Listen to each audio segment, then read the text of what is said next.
नमस्कार, मैं हूं त्रिशला यादव और आप देख रहे हैं प्राइम टीवी। आइए रुक करते हैं उत्तराखंड की कुछ खास खबरों की ओर।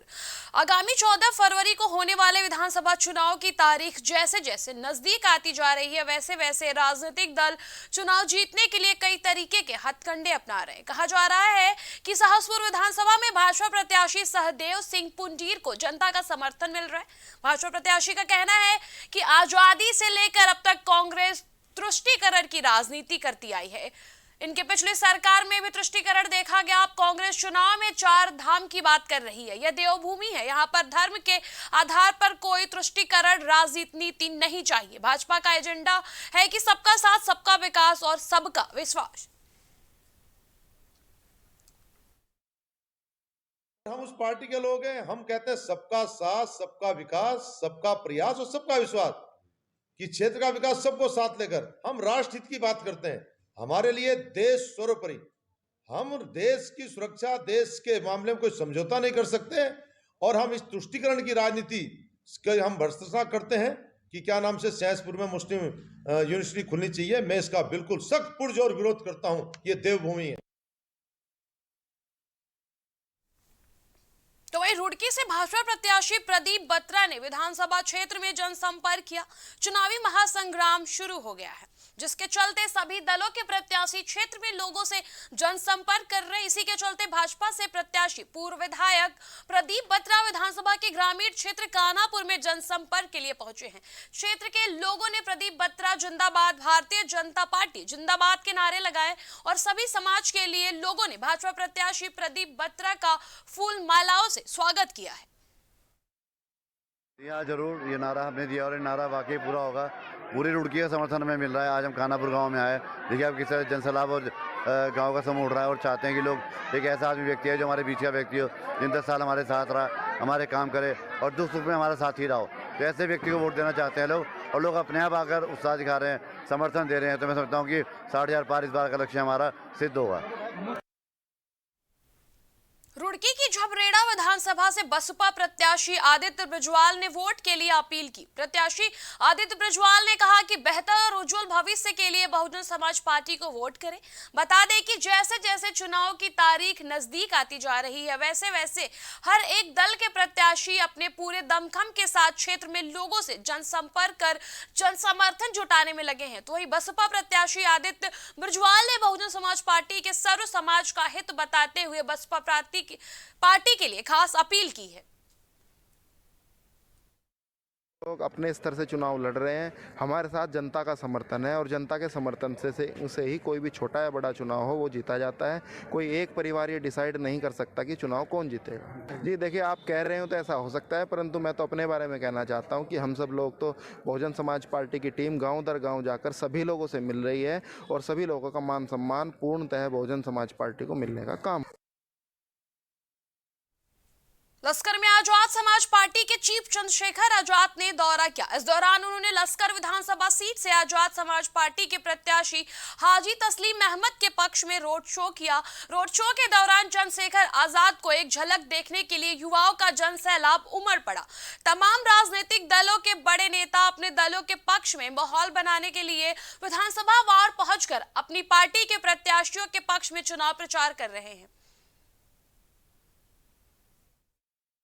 ये मालिक ये बनाते हैं, विधायक भी, एमपी भी और मुख्यमंत्री भी, प्रधानमंत्री भी। मैं तो इनसे अपील करने के लिए आया कि आपने सब देख लिया, लेकिन आपका जीवन नहीं बदला। अगर आप नौजवान हैं, रोजगार चाहते हैं, आप बहन हैं, सम्मान सुरक्षा चाहती हैं, सशक्तिकरण चाहती हैं, आप किसान हैं, मजदूर हैं, अपने अधिकार चाहते हैं और अगर शोषित पीड़ित हैं, आप चाहते हैं आपका प्रदेश आगे बढ़े, तो काम करने वालों को मौका दें। और चंद्रशेखर आजाद की पहचान, उसका काम। मैं आज हमारे प्रत्याशी इनके लिए अब लश्कर में अपील करने के लिए आया, हाजी तस्लीम जी के लिए, और जो जन सैलाब है वो इस बात की गवाही दे रहा है कि वो जीत रहे हैं।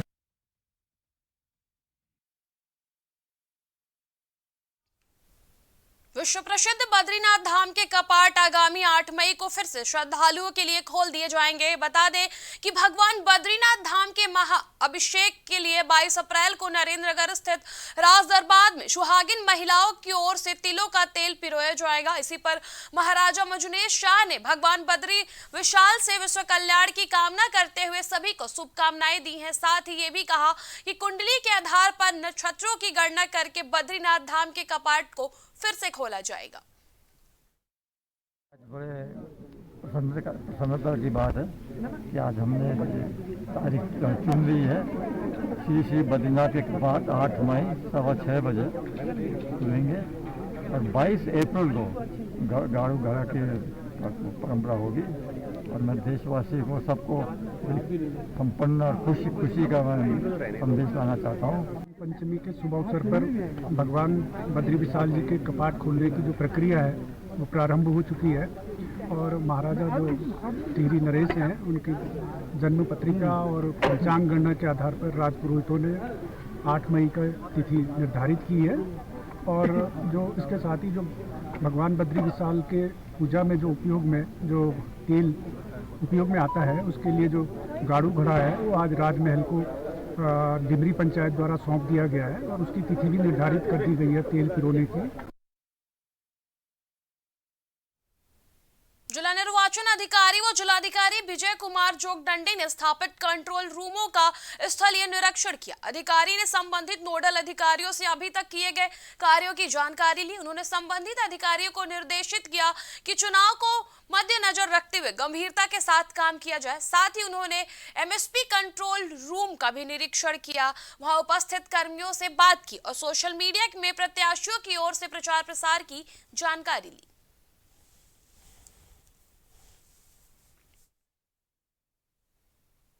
ऋषिकेश के नरेंद्रनगर विधानसभा सीट पर भाजपा के प्रत्याशी सुबोध उनियाल ने जनता के सामने विकास को लेकर अपना विजन बता दिया। सुबोध उनियाल का साफ कहना है कि उनके क्षेत्र में बुनियादी सुविधाएं तो लगभग पूरी हो चुकी हैं, जिसमें सड़क, बिजली, पानी, स्कूल, अन्य सुविधाएं हैं। अब नरेंद्रनगर विधानसभा को रोजगार योजनाओं के लिए विकसित करना है। उन्होंने नरेंद्रनगर विधानसभा क्षेत्र में धार्मिक, एडवेंचर, मेडिकल, योगा, टूरिज्म की अपार संभावना है। इन योजनाओं का काम करके हजारों युवाओं को रोजगार उपलब्ध कराया जा सकता है।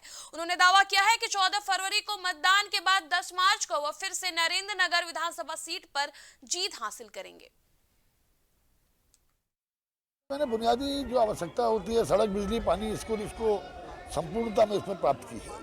आज हमारे विधानसभा क्षेत्र में हर गांव तक सड़क है, हर गांव में बिजली है, 78% लोगों को पीने का पानी हम लोग लिफ्टिंग के माध्यम से दे रहे हैं। और इसके साथ साथ प्रदेश के अंदर सबसे ज़्यादा हाई स्कूल इंटरमीडिएट कॉलेजेस, प्रदेश के अंदर सबसे ज़्यादा डिग्री कॉलेज, प्रदेश के अंदर सबसे ज़्यादा पॉलिटेक्निक्स और ITI ये मेरे विधानसभा क्षेत्र में है। तो ऐसी स्थिति में अब जब बुनियादी आवश्यकताएं पूरी हो गई तो अब मेरा फोकस है रोजगार परक योजनाओं पे, ताकि नौजवानों को रोजगार मिले। कांग्रेस के पूर्व अध्यक्ष राहुल गांधी पार्टी के चुनाव प्रचार को धार देने के लिए धर्मनगरी हरिद्वार पहुंचे हैं। वह यहाँ वर्चुअल रैली करने के बाद गंगा आरती में शामिल होंगे। इससे पार्टी कार्यकर्ता और प्रत्याशियों में खासा उत्साह देखने को मिला है। भगत सिंह चौक पर वर्चुअल रैली के दौरान गांधी ने कहा है, आप 4 वादे कर रहे हैं, 4 लाख लोगों को रोजगार देंगे, घरेलू सिलेंडर की कीमत 500 रुपए से ज्यादा नहीं होगी। अगर उत्तराखंड में हमारी सरकार आई तो हम राज्य में न्याय योजना लागू करेंगे, जिसके तहत 5 लाख परिवारों को 40,000 रुपए हर साल दिलाएंगे।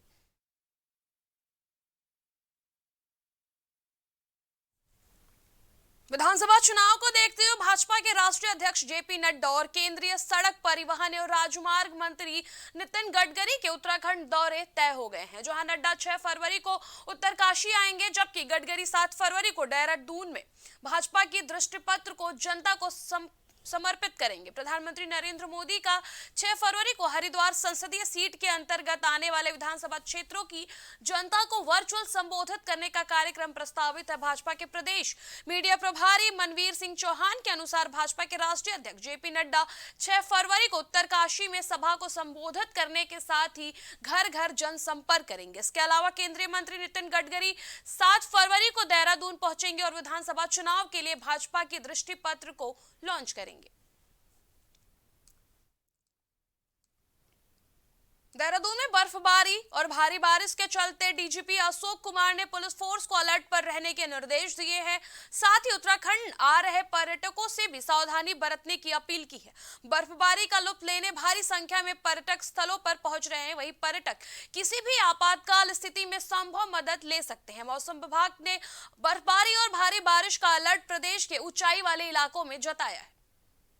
उत्तराखंड के पर्वतीय क्षेत्रों में कल और आज भारी बर्फबारी हुई है और जहां एक तरफ पर्यटकों के लिए बहुत ही सुहावना लुभावना मौसम है और नैनीताल और मसूरी से लेकर के और बाकी सभी पर्यटक स्थलों पर ढेर सारे पर्यटक आए हैं, वहीं दूसरी ओर हमारे लिए थोड़ी चुनौती भी है क्योंकि भारी बर्फ़ के बीच रास्ते बंद हो जाते हैं और जब बर्फ़ पिघलती है तो भी वो थोड़ी ख़तरनाक होती है। गाड़ियाँ स्किड करने लगती हैं और बड़े एक्सीडेंट हो जाते हैं, गाड़ियाँ खाई आदि में गिर जाती हैं। तो मैं आप सब से अनुरोध करता हूँ, अपील करता हूँ कि एक तो अपने को सुरक्षित रखें और दूसरा कहीं फंसे हैं, यदि कहीं फंसे हैं तो पैनिक ना करें और हमें सूचना दें। आप कहीं से भी पूरे उत्तराखंड में कहीं से भी 100 नंबर या 112 नंबर डायल करेंगे तो वहाँ पे आपकी सूचना लॉग हो जाएगी और उसको आपके पास राहत ज़रूर पहुँचाई जाएगी। मैं आपको ये विश्वास दिलाना चाहता हूँ कि हमारी उत्तराखंड पुलिस और एसडीआरएफ के जवान लगातार इस ड्यूटी में लगे हुए हैं, लोगों को बचाने में या सकुशल उनको बाहर जहाँ फंसे वहाँ से निकालने में या जाम आदि खुलवाने में। उत्तराखंड के पर्वतीय क्षेत्रों में खबर रुड़की से है, जहां भाजपा प्रत्याशी प्रदीप बत्रा ने रुड़की विधानसभा के कान्हापुर में जनसंपर्क किया। वहीं इस जनसंपर्क के दौरान लोगों ने प्रदीप बत्रा जिंदाबाद और भारतीय जनता पार्टी जिंदाबाद के नारे लगाए और जबकि जनपद के सभी लोगों ने भाजपा प्रत्याशी प्रदीप बत्रा का फूल मालाओं से स्वागत किया। वहीं इस दौरान भाजपा प्रत्याशी प्रदीप बत्रा ने कहा, जिस तरह से रुड़की विधानसभा क्षेत्र की जनता का जन समर्थन मिल रहा है, भाजपा की जीत पक्की है।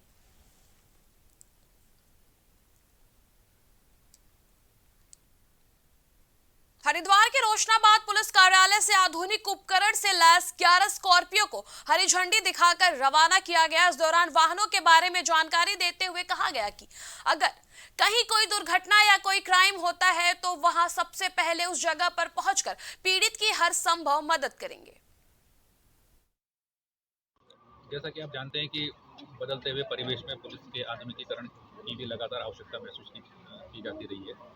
तो इसी दृष्टिकोण से आज यहाँ पर हमने 11 जो स्कॉर्पियो व्हीकल्स हैं ये हमने यहाँ से आज बड़े वॉक किए हैं, जिनमें से हमारी 7 पेट्रोल कार हैं, 3 हाईवे हैं और एक हमारी ट्रैफिक जो कंट्रोल की गाड़ी है वो। तो टोटल ये 11 गाड़ियाँ आज रवाना हुई हैं।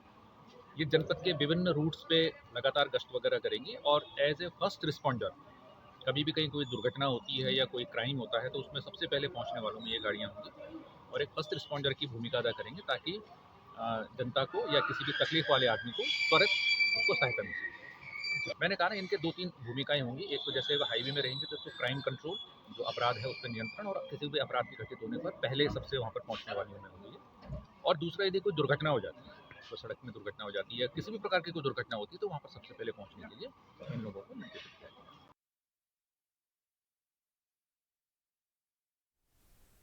ये रही उत्तराखंड की कुछ अहम खबरें। ऐसी और खबरों के लिए जुड़े रहिए हमारे साथ, देखते रहिए प्राइम टीवी।